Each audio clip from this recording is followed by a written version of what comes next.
मैं हूं Fatima, AKI news anchor और आप देख रहे हैं GNN+।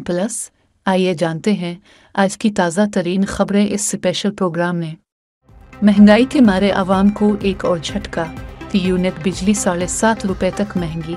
वफाकी काबीना ने बिजली 7 रुपये 50 पैसे फी यूनिट तक महंगी करने की मंजूरी दे दी है। लाहौर में मूसलाधार बारिश से सड़कें नदी नालों का मंजर पेश करने लगी। बिजली का निज़ाम दिरहम बरहम, जगह जगह पानी जमा होने की वजह से मार्केटें बंद हैं। सबसे ज़्यादा बारिश लाहौर के इलाके गुलशन रावी में 183 मिलीमीटर रिकॉर्ड की गई। कौमी असम्बली की तहलील और निगरान सेटअप पर मशावरत के लिए नून लीग की मुज़ाकराती कमेटी तश्कील। ज़राए के मुताबिक ये मुज़ाकराती कमेटी बराह रास्त मुस्लिम लीग नून के कायद नवाज शरीफ से राब्ते में रहेगी। हुकूमती दरख्वास्त मंजूर। जस्टिस फ़ाइज़ ईसा के खिलाफ दायर दोबारा नज़रसानी दरख्वास्त खारिज।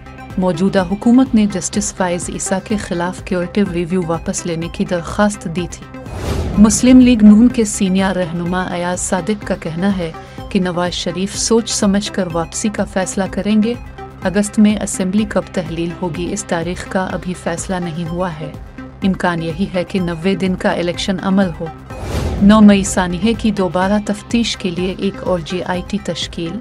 5 रुकनी JIT के सरबराह DIG इन्वेस्टिगेशन इमरान किशोर होंगे। लाहौर में DIG शारिक जमाल की अचानक पर असरार मौत। ज़राए के मुताबिक DIG शारिक जमाल DHA में वाक़े घर में रात गए मुर्दा पाए गए। 190 मिलियन पाउंड केस में आज़म खान नैब में पेश।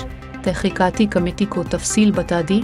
ज़राए का कहना है कि आज़म खान ने इमरान खान के दावों के बरक्स बयान दिया है और बताया कि किस किस मौके पर इमरान खान ने इस हवाले से हिदायत जारी की।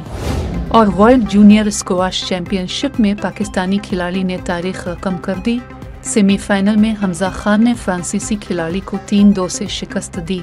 हमजा और फ्रांसीसी खिलाड़ी के दरमियान मैच 81 मिनट जारी रहा।